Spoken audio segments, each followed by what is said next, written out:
Welcome back, everybody, to Education, the podcast where we just scare Courtney with movies. I'm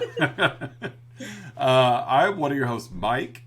I'm Courtney. And we are back this week and the first show of 2023 to cover a movie new to Courtney, not new to me. Surprise, surprise. We're watching 2008's The Strangers. This one was scary. I had mentioned last week when we talked about it a little bit that this movie creeped me out, my wife and I too, when we saw it in the theater, and different experience obviously when you got a crowd full of people and you're not in your own home, this being a home invasion movie. But there were some very just uncomfortable silences, uncomfortable tension building up that was like, I don't want to look at the screen right now. And so I was excited, and even my wife was like, I wonder what Courtney thinks. And that was like one of the first things you say, like, the movie scared me. There is a sequel to this movie. It came out, this one came out in 2008. The sequel came out in 2018. They apparently have filmed a third one, as well as two more after that. So there's potentially three more movies to the franchise coming along. I'll be interested to see how the third one comes out, knowing what happens in the second one. The second one, I'll tell you right now, the second one is good. It is good. It is a different type. It's not the same kind of slow build tension that this one has. Okay. It's a little bit more of a straight, like, chase you down kind of. Okay. Still a lot of fun, though. It really is a lot of fun because it's the same characters. Not Liv Tyler's character, but it's the same killers that they've just moved on to another target. So, but yes, so this movie scared you, huh? Okay, so I don't think it would have made me as uncomfortable if it wouldn't have said based on a true story when it first started out. Mm-hmm. Because then I'm like, oh my goodness, like we don't lock our doors. So it's like, they would get in here so quickly. Oh, yeah. Yeah. I wouldn't have to fight very hard to get into your place. No, they wouldn't. Are you a sucker for that based on a true storyline? I am. When you see it in the movie, you're like, oh my gosh, this is real. Yes. You do know they don't have to prove that, right? That they could just they don't. Say it.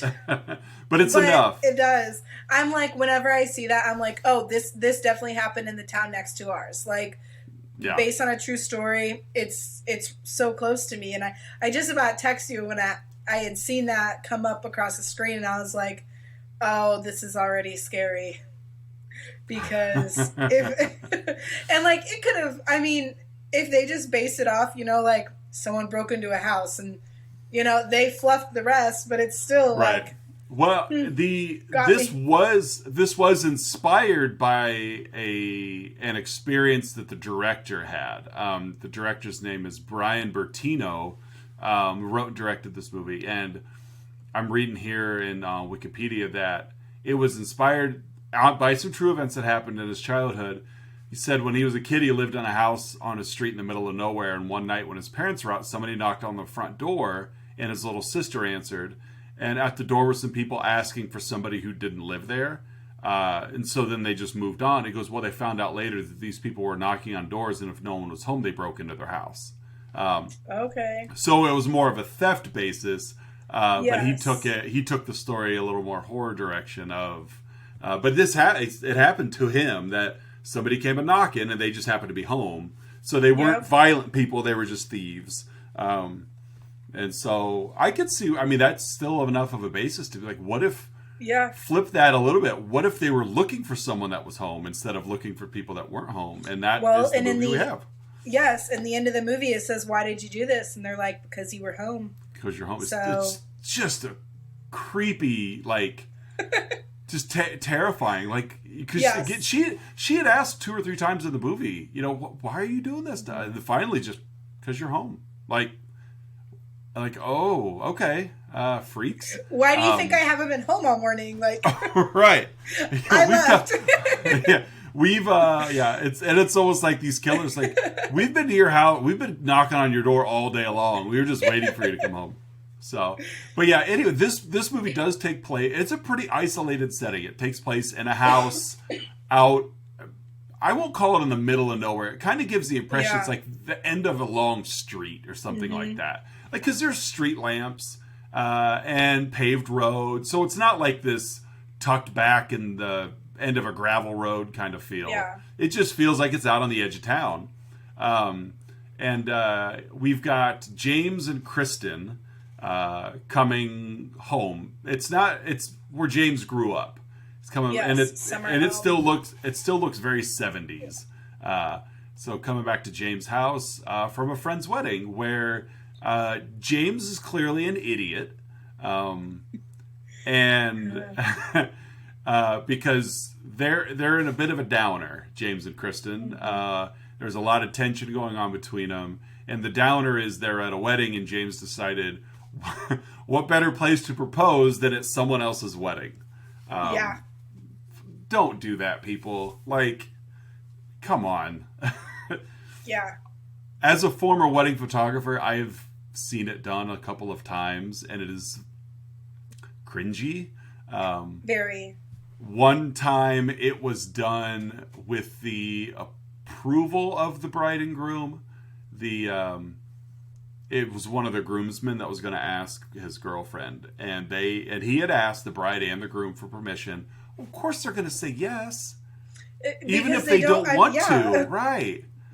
Because they're just as surprised by the question as your girlfriend's going to be at the proposal. So they approved, and it was all feel good, everybody, and it was what it was. The second one, the other one, not necessarily the second one, but the other one was kind of completely out of nowhere.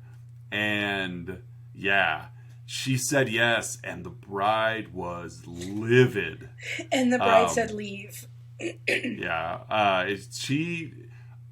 these weren't even like, these were just guests. They weren't even like, it was like a guest plus one. It wasn't like a groomsman or anybody like that. It was just like, hey, the mood is set. I'm going to do this. So it was a huge cringe moment.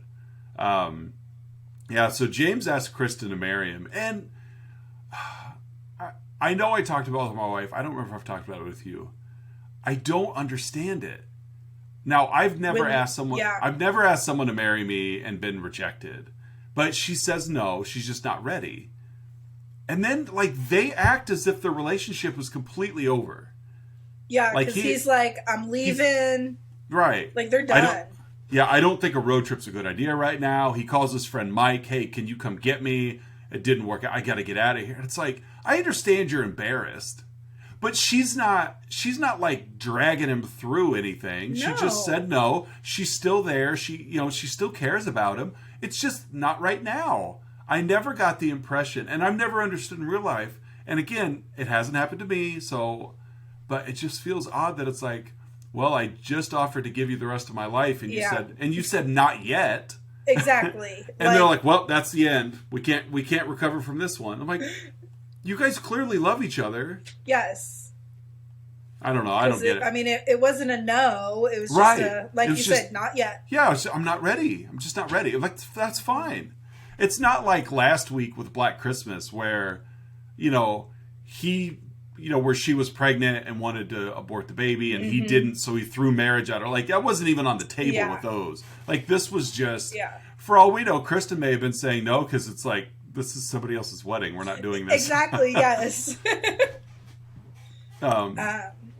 So they're at this like summer home of James, and early in the morning, there is a very loud knock on the door.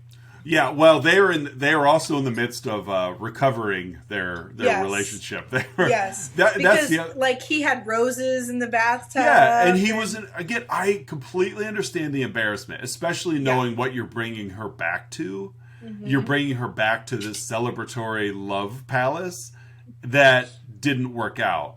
But again, like, she came up and hugged him and they kissed, and then they're like trying to tear each other's clothes off, and then, like you said, loud knock at the door about 4:00 in the morning, somewhere around there. And it is a blonde, which again, like the lighting was very good in this movie, which made it even more realistic because you couldn't see her face. Right. And she just asked, "Is it Tamara? Yeah, Tamara? It's Tamara there. Tamara there?"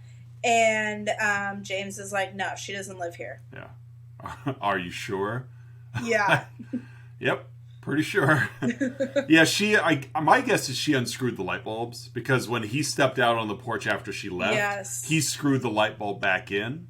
And then this is just me being me. When they then cut to an angle where they're filming from the yard, and we see that there's two porch lights, and I'm like, did she unscrew both, or do they just forget that there's two lights? Yeah, you know. But regardless, that's nitpicky. But yeah, so so that's it. It's just whatever, a little unsettling, but nothing like creepy yet.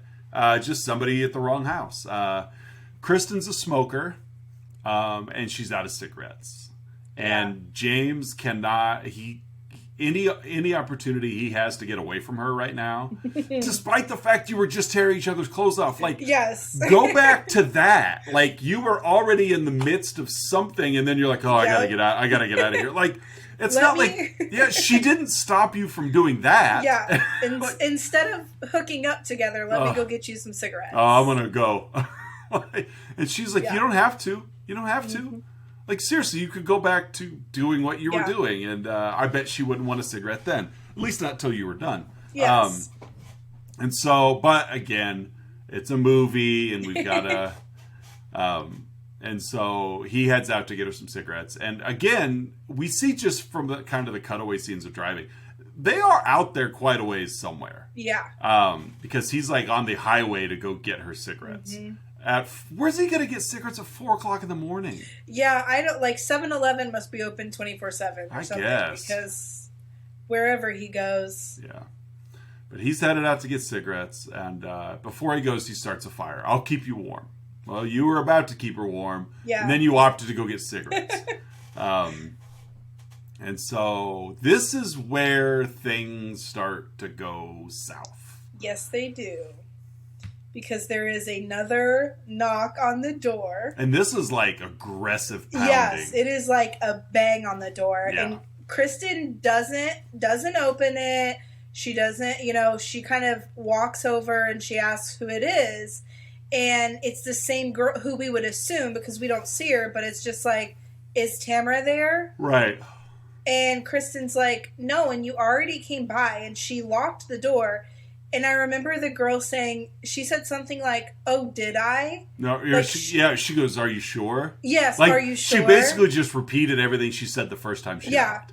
And it's like, yeah, you were. Yeah. And then as she's walking away, the chimney flue is closed, so smoke's filling up the house. Right. The smoke alarm is going off. It's just getting really chaotic. Yeah. And she's there by herself. And again, this is not her house. No. This is like James' childhood summer home or something. So it's like she doesn't really know where things are. House is filling with smoke a little bit. And as she's taking the smoke alarm off, there is another bang on the door. Mm-hmm. To where she calls James, but calls cut short per, I feel like, every scary movie. Oh, yeah, yeah. And That's like horror villain 101. First things first, find out where the telephone line comes in, and then you can cut it. Even in the world of cell phones, which her cell phone is dead, conveniently. Yeah, exactly. She did plug it in, though. Mm-hmm. I don't know why she didn't use it right away, because when you're plugged in, it'll work. Usually it will turn right on. And this is where you get the first cut of somebody is actually in the house, because she's standing there and somebody is standing behind her, kind of catty-cornered in that hallway. Yeah, she went and changed her clothes because she was, again, dressed in this just kind of lingerie-esque nightgown kind of thing. And she went, changed her clothes, got a glass of water, okay. But like you said, just the way they set the camera up here, where we've got her in the foreground, just looking out the window, drinking a glass of water. But then, like you said, like in the background by the entrance to where you come in the house, just out of the shadows steps this man in a mask. It was like a flour sack or pillowcase or something. Something. So after she comes back down, she notices the smoke alarm that she dropped is now on the chair. Oh, and she goes to get her phone to call, and it's gone. Mm-hmm. Just like missing. So she starts to really freak out here, which, again, don't blame her. As you would. She arms herself with a knife, and here's your first jump scare. Got you, didn't it? Yes, it did, and I should have known. Yeah, she heard something in the backyard. Yeah, so like an idiot, she goes to look, and that man jumps into puts his face in the window. Uh-huh. So, got me. Yeah. Got me good. So now she is in a panic because, I mean, she already suspected someone was in the house when, like you said, her cell phone's gone, smoke detector's been put up. It's like they're just messing with her. And then, like you said, pops up, so now she, like, goes and hides out in the bedroom. Like, right after the door had been opened. Yeah. Wasn't it? And so she's like, and this is where it introduces the third stranger is this brunette in like a creepy doll mask. Yeah. And so then she shuts that and runs up to the bedroom. Yeah. So she's high, which smart. I'll give her that. I'm going to go bunker down, and she tries to slide under the bed. The bed sits too low. I don't understand why people hide under the bed. Like, you've got nowhere to go. Well, you've got nowhere to go if someone finds you. Like, you are trapped under the bed. Yeah. But so she's freaking out, and she's just going to hide out until James returns. She hears a loud crash. James comes in the house, like, and then immediately, like, dispels everything that she's been telling him. Yeah. She's like in a frantic state, and he's like, "Oh, there's nobody here. It's fine. I don't know what your problem is." I left my phone in the car. Of course you left your phone in the car. So he's got to go get his phone. Well, he goes out, and again, not really believing her, but he's going to go out and get his phone and finds that, like, I don't know how they destroyed the car without him hearing it, but and with no alarm going off, especially because later on his car alarm is sounding off. So it's like, whatever. But yeah, so they like look like they put a brick or something through his windshield. Like, they've smashed his car up a good bit. So now he realizes, okay, you're kind of serious here. Yes. And as he was bending down to get his phone, and the hand comes and like touches his neck, but then he, jumps and turns around and no one's there.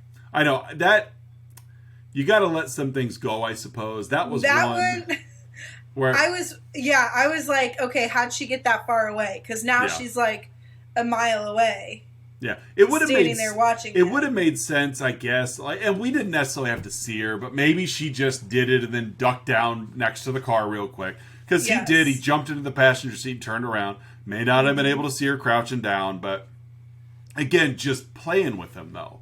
And so he goes back in and gets Krista. We're gonna leave. We're gonna get out of here. I don't know. He didn't even let her put shoes on. He takes her to a car full of busted glass. Doesn't even let her put shoes on. But whatever, they're, again, I've never been in a state that he's in. And so they get in the car. Again, the tires are flattened. He doesn't care. We got to get out of here. Starts backing up, and I wonder, and I said this to my wife when we were watching it, I wonder if the three killers in this movie, the three strangers, we'll call them, not killers necessarily, but the strangers, like, I wonder how they communicated. Yeah, they had a walkie-talkie, or... That's kind of what I thought, too, when it came to that, like, kitchen scene. Yeah. Because it was just complete silence. But it's like they always knew where James or Kristen were. They always were on the same page with things of what to do. Because it's like here when they started backing out of the drive, and then this is where like the third one, the brunette or dark haired girl and her mask, the like pinup doll or whatever, she comes hightailing from around the corner. Yeah. In the truck, and it's like, how did you know he was leaving? You know, like, why were you sitting there? You know, so, but then she rear ends him in the pickup truck, you know, and a couple of times force him, you're not leaving, forces him out of the car. So they go right back into the house. James remembers his dad used to have a shotgun. So he finds the shotgun, they find some shells, and they're gonna wait it out. You know, he does take one shot at the front door when because they were trying to move. Yeah, because someone had like the axe. Kind of. It was the man was chopping himself through the door, and they slid a piano in front of it, and you know he was still coming in, and so he got a shot fired off. Of course, it didn't hit anything. Yes, but and this is because of all the commotion. We kind of forgot about Mike. I did forget about him until he pulled up and he like called him and he's like, "Hey bud, I'm here early." Yeah. And then like a brick comes flying through Mike's car. Yeah. Window. And this is where I don't know. I do enjoy this movie, and I don't want to be overly nitpicky about it. But it's like this is definitely a movie that in the moment gets everything out of you it's supposed to. Yeah. It builds the tension, it applies the suspense, it really makes your skin crawl a little bit. But once you get in a situation like you and I are right now, where we start talking about it, you realize, oh, you're an idiot, you're an idiot, you're an idiot, you're an idiot. This is where you turn around and leave. Right. Like you do not go inside the house. It's like it's 5 o'clock in the morning, and somebody just threw a brick through your window, Mike. Leave. Just leave. Go. He almost seems like it doesn't even faze him. Yeah, he was just like, what the heck? And just went on in. He heads to the house and gets to the house and when he gets there, he realizes that the house has been, like, the car is destroyed. There's a truck here I don't recognize. You know, the front door's been bashed in. So he goes around back, which that door is unlocked. Again, but just realizes this isn't right. Yeah. I won't say he hollers out. He calls out a couple of times, but I'm guessing one of the strangers had put the record on. Yes, the record was playing. So he got loud music going, and they don't hear him. Plus, they're back in the back bedroom, and but he never really hollers out. He just kind of stumbles through the house, realizing this place is ransacked. Yeah. He doesn't really holler until he peeks his head around the door and he's like, says something like, "Hey," or "I'm here." And it's like, well, not anymore because... To be fair, Mike was going to get it anyway. Yeah, he was. Like, once he turned down the hallway, and then we saw the guy step out of the shadows with a mask and was kind of creeping up behind him. Granted, the masked stranger didn't know that they had a shotgun ready. Yes. But they knew he had a shotgun. And so Mike was going to get it one way or the other. Unfortunately, Mike gets it from James, who, like you said... at least it was quick, though. Yeah, that's what my wife said, too. Mike stepped into the vision, and James, who had only shot a shotgun once in his life, dead shot right in the head. Yeah. Catches Mike. Doesn't even realize it's Mike right away. No, because he goes out to, like, peek on him, and he's like, "That's my best friend." Yeah, and then, like... I just killed my best friend. Kristen comes up to investigate, and Mike, like, wrestles her to the ground. Like, or not Mike, James. You know, she's coming to look. Was it him? And James just, like, slams her to the ground. Like, "You're not looking." And so, so their only chance of salvation is a goner. Nobody, because of their frantic state, and now obviously, you know, trauma-driven, nobody thinks to, like, grab the cell phone that apparently is just laying there next to him. But this is where James does remember, and this is the part of the movie where things slip a little bit for me. Is James is like, wait a minute, there's an old radio out in the barn. We could call for help. So he's going to make a run for it. He's got the shotgun. Kristen is apparently not even afraid anymore. She, like, steps out the back door, is just crouching down, like, almost seems bored. Well, I think she's got a cigarette in her hand at this point, so she's like, calm now. Oh, that's true. That's true. Whew, that's all she needed. Life's better. Yeah, I had even commented. I'm like, well, she's making this real easy for him if they wanted to. So yeah, James heads to the backyard. He sees the brunette because now they don't. You almost get the sense that, like, the strangers don't really know where they're at right now. Yeah. She steps out of the barn with a flashlight, and they have to have supersonic hearing or something. Oh, yeah. Because it's like he is crouched down and she's like looking her out and then she just immediately looks over at him. Right. Yeah, he's getting ready to shoot her. And then she, like, flashes the flashlight right on his face as the masked man is charging him from behind. So I guess we're left to believe that's the end of James. Yeah. We don't see him die. Well, it's not the end of James. Spoiler alert. And so Kristen's like, uh-oh. He does fire off the gun. That startles Kristen.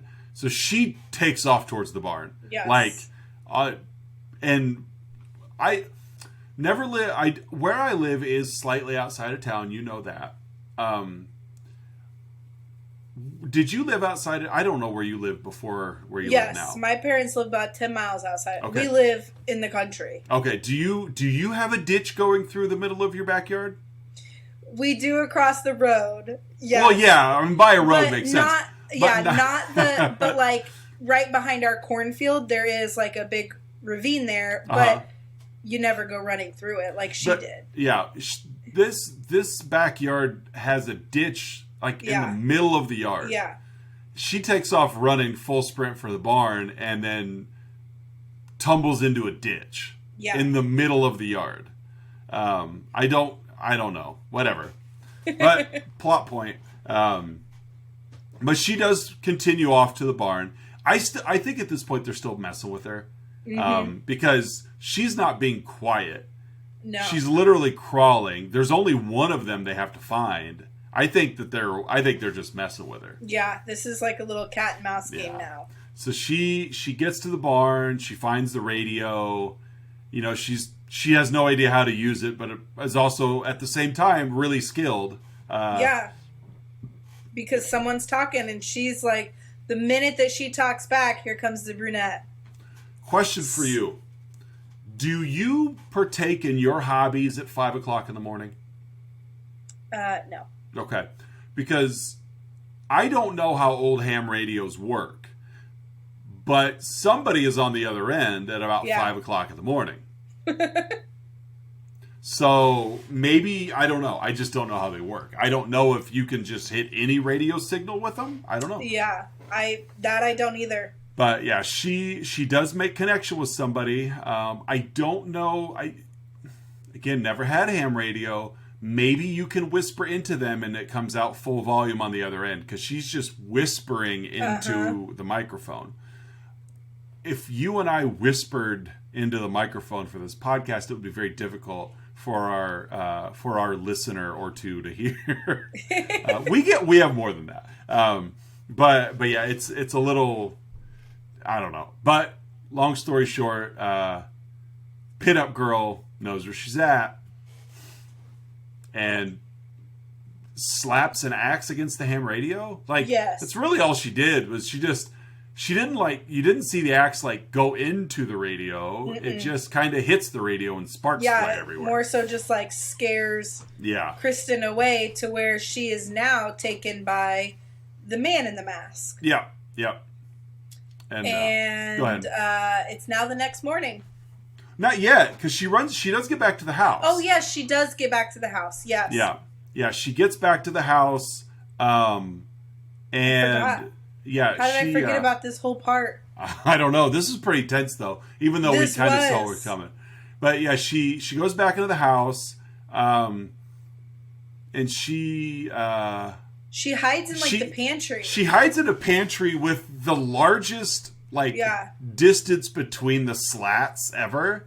Like, why even have the slats there? Yeah, because if you could, this is kind of a rule of thumb. If you can see somebody, they can see you. And so she's looking through the slats of this pantry as the masked man comes through. At one point, he stops and looks right at her. And this was another really good movie that just embraced the silence of things. Yeah. Because he is just walking around, like you said, sees her, looks at her, looks around, actually just takes a seat at the table. Mm-hmm. Just sits why down. not just sit down for a little bit, rest your legs, and he gets back up and he looks at her and he walks off. No. And this is where I was like, okay, this, again, it scared me because I was like, okay, I was expecting him to come at her. Right. So she gets up real close to the slats and boom, there is in comes the blonde. Yep.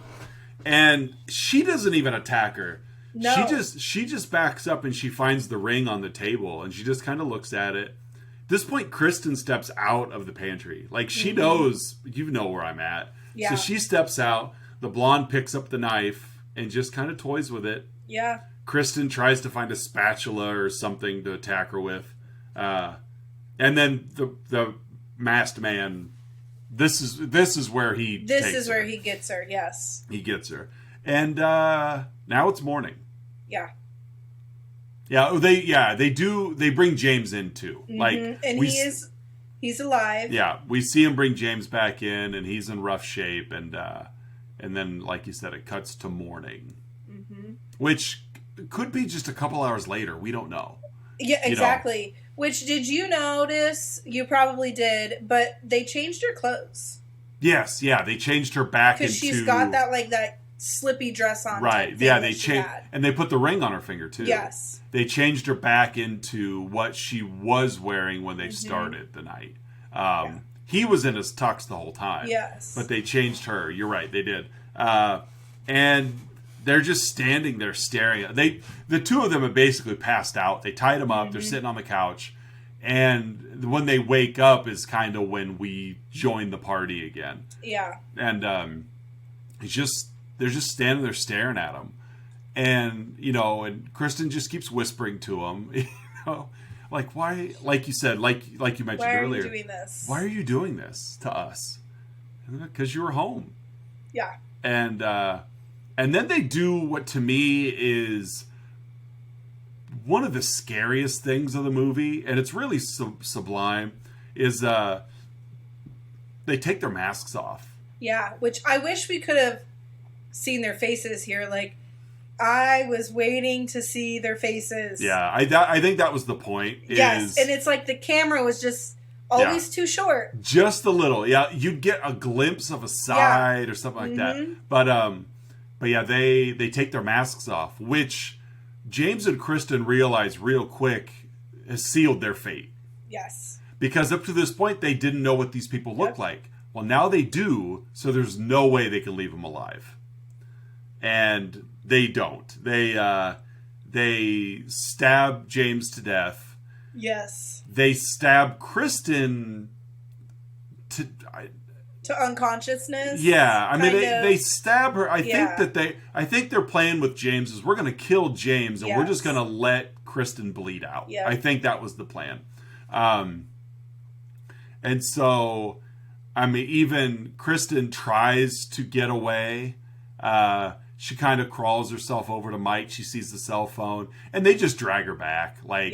They just leave her for dead. I really think that was the plan, is we're not going to kill you. We're going to almost kill you, and then just let you suffer and die. And so they all hop back in the truck and drive away maskless.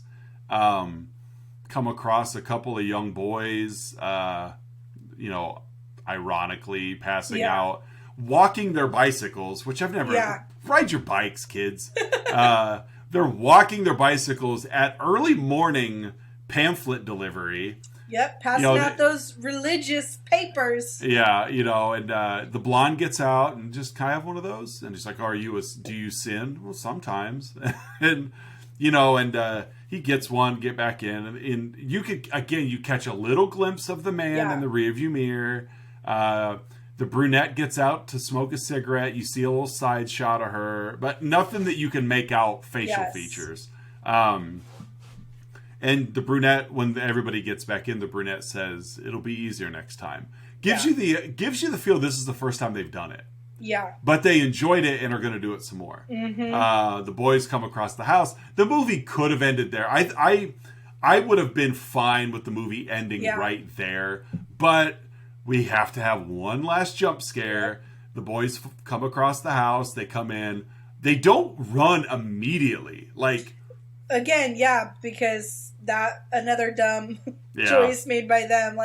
Go. Yes, you can leave now. You have found a house that is clearly in a bad state.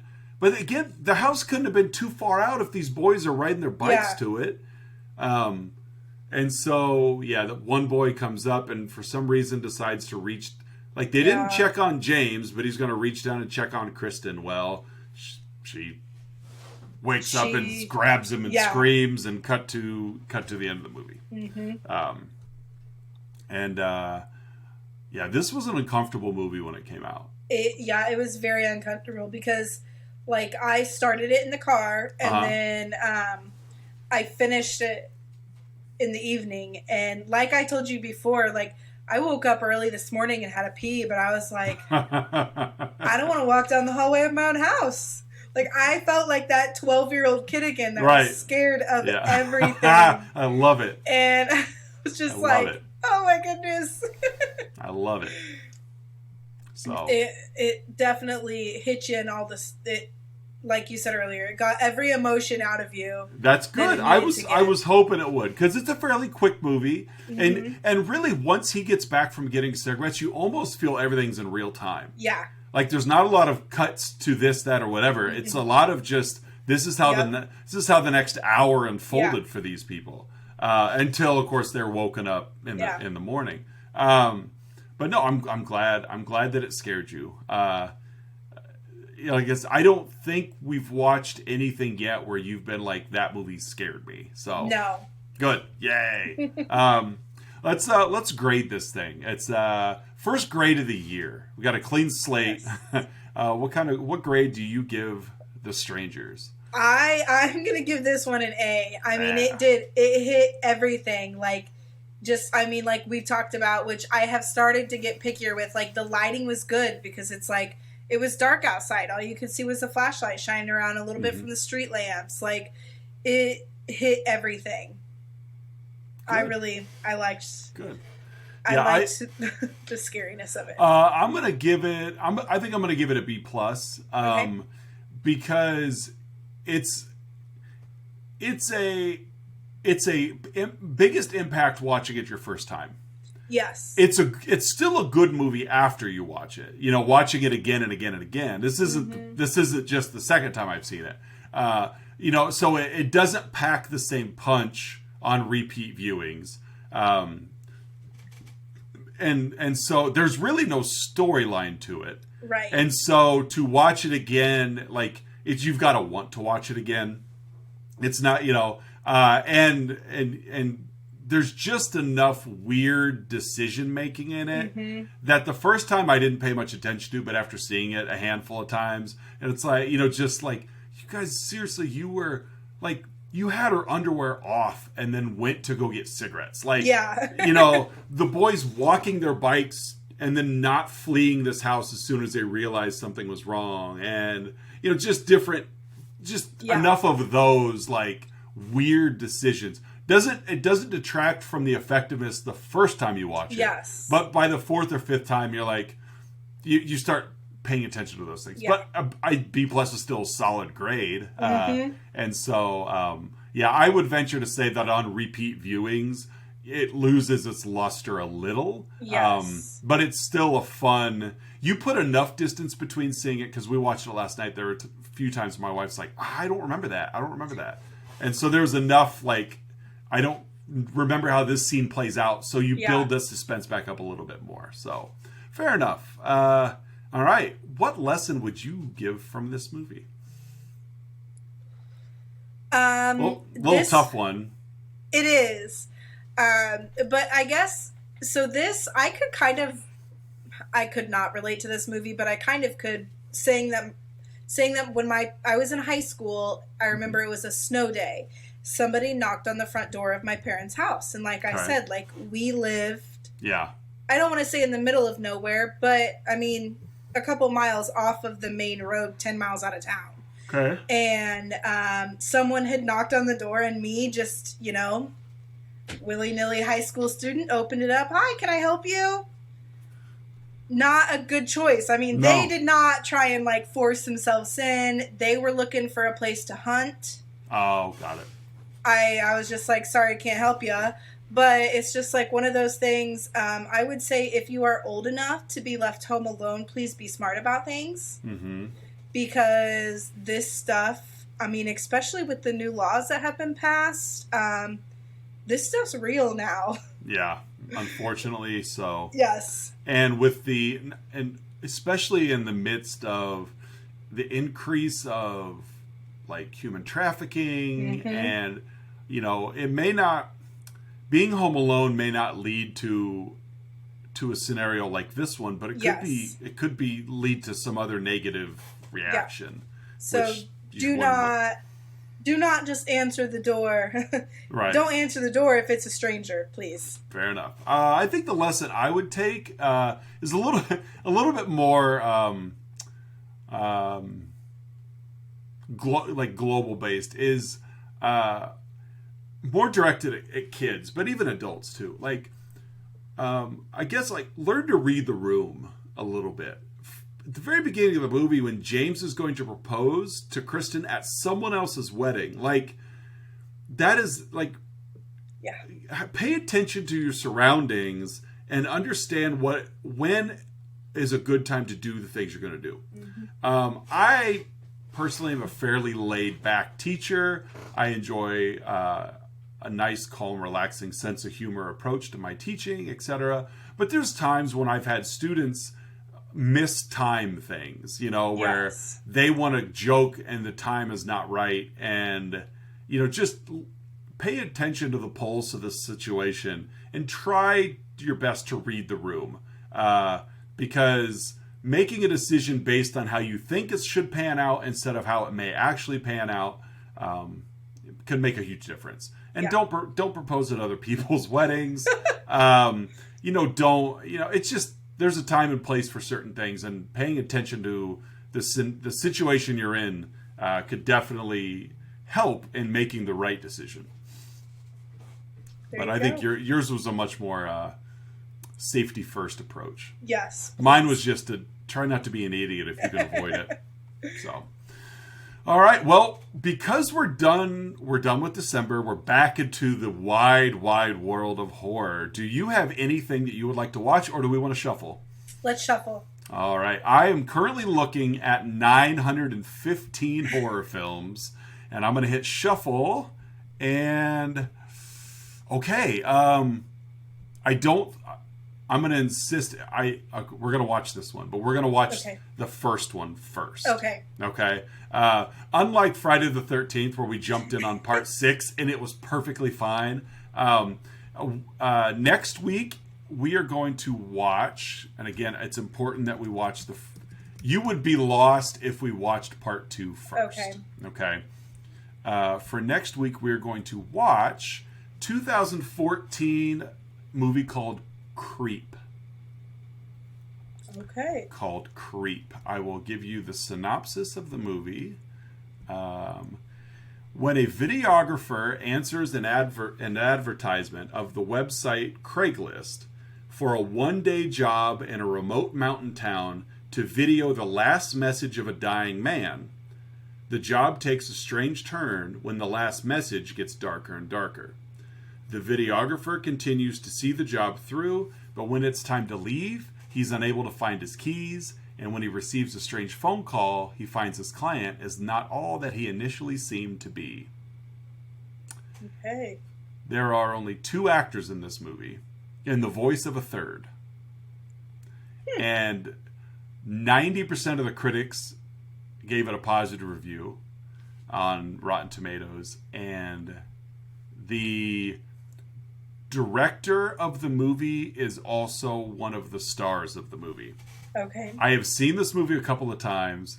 It is also a very uncomfortable movie. Great. Yes, I'm looking. When that popped up, I saw Creep 2, and I'm like, oh, we got to watch Creep 1. It's a good one. It's another short one. It's not even 80 minutes. It's like an hour. Wow. It's like an hour and 17 minutes long. It's good though, and it's creepy. Okay. Yeah. Oh, I'm excited. It's a good movie. It's a good movie. Yeah. So, but we leave the door open to watch the sequel to The Strangers at some point in the future. Yes. That movie is called The Strangers Pray at Night. Prey, not Pray. And it's a fun one. It's a fun movie. But we will be watching Creep next week, starring Mark Duplass, who up until this movie has been known entirely for comedy. Yeah, you probably don't know who he is, but this is not a comedy. It's a good one though. So, okay. All right. First one's in the bag. We got 3 episodes recorded over Christmas break. Yeah. That's pretty good. So, but yeah, we will be back next week for 2014? Yes. 2014's Creep. I'm excited. It's a good one. You'll like it, I think. I hope. Because again, as we piece through this, I'm also trying to build what I believe your taste is. I've got it's a newer movie, so I think that'll win some brownie points for you. It's another movie that is a little bit more realistic. It's another one that I'm not going to be able to go to the bathroom. No, I think you'll be okay with the bathroom. I think you'll be okay there. But it's good, though. It's a good one. And one that you definitely want to make sure you watch all the way to the end. Not necessarily through the end credits, but you don't want to cut this one off early. So, all right. Well, we go back to work tomorrow, Courtney. I know. I do. I miss my kids, though. I'm gonna miss hoodies. I'm gonna miss sleeping in. Yeah, I'll miss that. I'm gonna miss just grinding through video games all day, watching movies, playing air hockey with my kids, making cheesecakes. Yeah. So, all right. Well, we do go back tomorrow. I'll be presenting all day, professional development wise. You just got to go around and learn. I'll be listening all day. Yeah, it is. It's us. Canton, Cuban Valley. Yes, and then I think some of the co-op. Yeah. Some people. Yeah. So yeah. I'm always curious how many people are going to wander into my presentation. I mean, I think that it would be very beneficial, not for my age necessarily. No, not for your age. Because kindergartners aren't gonna, be making podcasts. But I do think that something like that would be really good for junior high school. I mean, I would have used it for 3rd grade when we did our presidential presentations or things like that. Someone dress up as a president. Yeah, I think there's a lot of potential there. But I'll tell you, I am not the kind of person who's going to be upset if no one shows up. Yeah. I just whatever. If nobody wanders in, or if it's a couple, it is what it is. I'm not going to be upset. Yeah. But you figure with the amount of people that are going to be there, between 4 school districts worth of educators and then different co-ops, I think people are going to funnel in. So, well, we'll see. We will see. So, all right. Well, that wraps up another episode. What is this episode? 16? 16, I think. Something like that. Let me check real quick because I'm curious. It used to say up in the corner, but... Yeah, I did. And like I said, I cut those out. I think it's episode 16. Education... 15. Episode 15. Yep.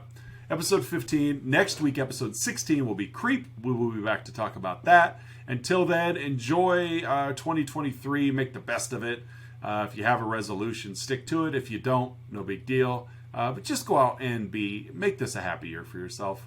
I think we're at a point where we have to rely on ourselves to bring in our own happiness. We can't wait for the world to cheer us up. So go out and find your happiness. Hopefully your happiness is listening to this show. And if it is, spread the word. That's right. We would love to have more listeners. So, all right, for Deducation, I'm Mike. I'm Courtney. And we'll see you next week. Bye.